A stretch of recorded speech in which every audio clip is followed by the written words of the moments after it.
अस्सलाम वालेकुम, मैं हूं फ़रहान अली और आप देख रहे हैं Fully 5 World YouTube channel. Welcome to my video. तो फ्रेंड्स, आज की वीडियो का जो टॉपिक है वो तो आपने थंबनेल पर देख ही लिया होगा। तो फ्रेंड्स, आज हम इस वीडियो में आपको ये बताएंगे कि हमारे सैमसंग कंपनी के एयर कंडीशनर के इंडोर की डिस्प्ले पर बहुत ज़्यादा देखे जाने वाले कॉमन एरर कोड्स E121 और E154, ये एरर कोड्स हमारे सैमसंग कंपनी के एयर कंडीशनर के इंडोर की डिस्प्ले पर किन पार्ट्स के मिस या ख़राब होने की सूरत में शो होते हैं। तो फ्रेंड्स, वीडियो आज की छोटी सी है मगर इंतहाई इंटरेस्टिंग होने वाली है। तो फ्रेंड्स, वीडियो को लास्ट तक वॉच करना और इसे कहीं से भी स्किप मत करना ताकि आपको इसकी सही से और अच्छे से समझ जो है वो आ सके। तो फ्रेंड्स, चलते हैं वीडियो की जानब और बिना टाइम वेस्ट किए हम अपनी वीडियो को स्टार्ट कर लेते हैं। तो फ्रेंड्स, अगर आपके घर में या आपके ऑफिस में सैमसंग कंपनी का एयर कंडीशनर लगा हुआ है और इसकी डिस्प्ले पर आपको E121 का एरर देखने को मिलता है, तो फ्रेंड्स जो इसका फ़ॉल्ट है वो है इंडोर रूम टेम्परेचर फॉल्टी। तो फ्रेंड्स, ये सेंसर कहाँ पर लगा होता है और आपको इसे कैसे चेक करना है मैं आपको ये भी तफसील से समझा देता हूँ। तो फ्रेंड्स, सबसे पहले जब आप इंडोर के कवर को ओपन करेंगे, हमारी नज़रों के सामने एवेपोरेटर की फिंज़ों के ऊपर वाली साइड पे, और आप ये स्क्रीन पर देख भी रहे होंगे फ्रेंड्स, ये सेंसर लगा होता है। तो फ्रेंड्स, अब आपको इसे चेक करना है और वो कैसे वो भी मैं आपको बता देता हूँ। तो फ्रेंड्स, सबसे पहले तो आपको इस सेंसर की वायर्स को चेक करना है जो इस सेंसर से इंडोर की पीसीबी किट तक जा रही है। फ्रेंड्स, अगर ये वायर कट हो जाए, ब्रेक हो जाए, टूट जाए, तो इस सूरत में भी हमारा सैमसंग कंपनी का जो एयर कंडीशनर है ये E121 का एरर शो करता है। या फ्रेंड्स, जब हमारे टेक्नीशियन सर्विस करते हैं, सर्विस करने के दौरान फ्रेंड्स जब वो इसका जैक इंडोर की पीसीबी किट से उतारते हैं तो फ्रेंड्स वो दोबारा से इस जैक को लगाना भूल जाएं या वो लगाते हैं पर सही से एडजस्ट नहीं होता, या फ्रेंड्स ये जैक लूज़ हो जाए या टूट जाए, तो इस सूरत में भी हमारा जो सैमसंग कंपनी का एयर कंडीशनर है ये E121 का एरर शो करेगा।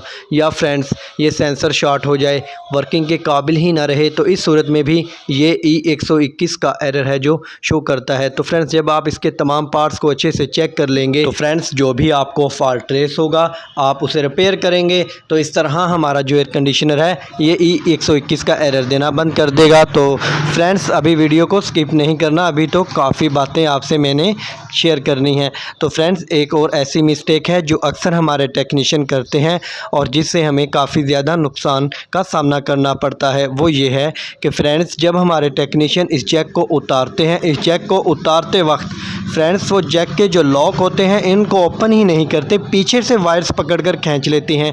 तो इस सूरत में फ्रेंड्स हमारे जो जैक के अंदर से जो वायर है ये निकल जाती है और हमें पता भी नहीं चलता। तो फ्रेंड्स, इस तरह हमें पूरा का पूरा सेंसर ही रिप्लेस करना पड़ जाता है सही होने के बावजूद। फ्रेंड्स, ये छोटी छोटी बातें जो मैंने आपको बताई हैं, आपको इन्हें नज़रअंदाज नहीं करना बल्कि इन्हें अपने वर्किंग के अंदर आपको इन बातों का ख्याल रखना है और आपको काम के दौरान एहतियात के साथ आपको काम करना होगा। तो इस तरह हम नुकसान से बच सकते हैं।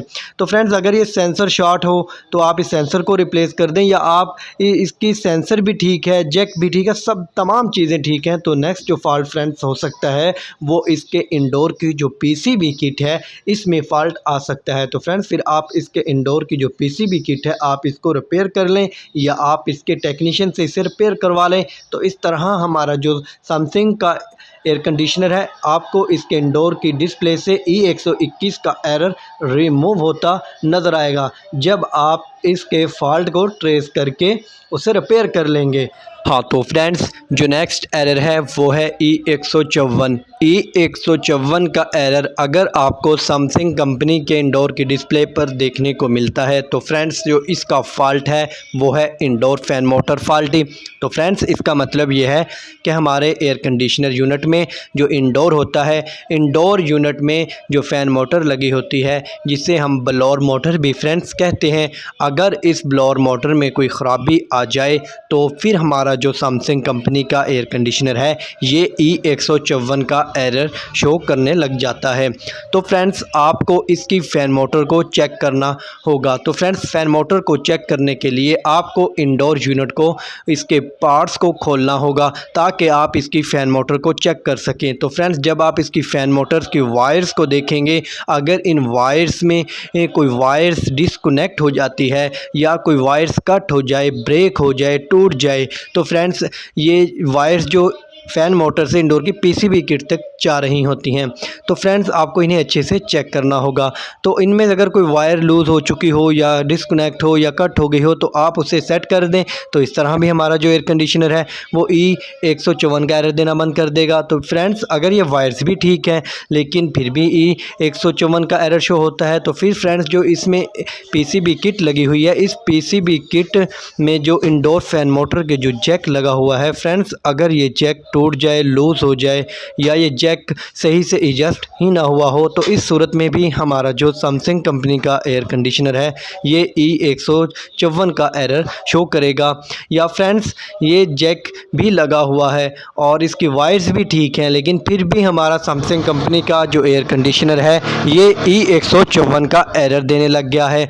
तो फिर फ्रेंड्स जो इसमें नेक्स्ट फॉल्ट हो सकता है वो इसके इंडोर की पीसीबी किट में फॉल्ट हो सकता है। फिर आपको इसके इंडोर की पीसीबी किट को रिपेयर करना होगा। अगर आप खुद रिपेयर करना जानते हो, अगर आप नहीं जानते तो फ्रेंड्स आप इसके टेक्नीशियन से इसे रिपेयर करवा सकते हैं। तो फ्रेंड्स इस तरह हमारा जो एयर कंडीशनर है ये E151 का एरर देना बंद कर देगा। तो फ्रेंड्स अभी वीडियो को स्किप नहीं करना। तो फ्रेंड्स बिलफर्ज आपकी पीसीबी किट भी ठीक है, आपकी वॉइस भी ठीक है, आपकी फ़ैन मोटर भी बिल्कुल ठीक है, लेकिन फिर भी E151 का एरर आपको देखने को मिलता है। तो फिर क्या ऐसा फॉल्ट है तो वो भी मैं आपको फ्रेंड्स बता देता हूं। तो फ्रेंड्स फ़ैन मोटर के आगे जो ब्लोअर लगा होता है जो हवा को बाहर फेंकता है, फ्रेंड्स अगर इसके अंदर डस्ट मट्टी बहुत ज़्यादा हो जाए जिससे ये बहुत वज़नी हो जाए, फ्रेंड्स इसे घूमने में दिक्कत पेश आ रही हो, तो फ्रेंड्स इस सूरत में जो हमारी फ़ैन मोटर होती है ये हीट अप होने लग जाती है। क्योंकि जब इस पे लोड पड़ता है तो वो सही से वर्क नहीं कर पाती, वो हीट अप होकर ट्रिप हो जाती है, बंद हो जाती है। तो फ्रेंड्स आपको इसके ब्लोअर को भी अच्छे से चेक करना होगा। अगर इसका ब्लोअर गंदा है तो आपको इसे वॉश करना होगा। तो इस तरह हमारा जो एयर कंडीशनर है ये 154 का एरर देना बंद कर देगा। तो फ्रेंड्स जब आप इसके फॉल्ट को ट्रेस कर लेंगे तो फिर यकीनन जब आप इसको ऑन करेंगे और इसके फॉल्ट को रिपेयर करेंगे और जब आप इंडोर की डिस्प्ले को देखेंगे तो जो कुछ देर पहले आपको एरर नज़र आ रहा होगा वो एरर रिमूव हो चुका होगा, क्योंकि आपने जो फॉल्ट था वो ट्रेस किया और उसे रिपेयर कर लिया है। हाँ तो फ्रेंड्स बस आज की वीडियो का मेरा यही टॉपिक था जो मैंने आपके साथ शेयर कर दिया। फ्रेंड्स अगर आपको फिर भी कहीं से समझ ना आई हो तो फ्रेंड्स आप मुझे कमेंट्स कर दें, मैं आपको उसका जवाब कमेंट्स बुक में दे दूंगा। तो फ्रेंड्स अगर वीडियो अच्छी लगे तो इसे लाइक कर देना और वीडियो को दूसरे दोस्तों में भी शेयर कर देना ताकि वो भी इससे फ़ायदा हासिल कर सकें। तो फ्रेंड्स अगर आपने मेरे इस चैनल फुली5 वर्ल्ड को सब्सक्राइब नहीं किया तो फ्रेंड्स जल्दी से इसे सब्सक्राइब कर लें और साथ में घंटी को भी प्रेस कर दें ताकि मेरी हर न्यू आने वाली वीडियो का नोटिफिकेशन जो है वो सबसे पहले आपको मिल सके। तो फ्रेंड्स चलते हैं, फिर मिलते हैं एक नेक्स्ट वीडियो में नई मालूमात के साथ। तब तक अपना ख्याल रखिएगा। अल्लाह हाफिज़।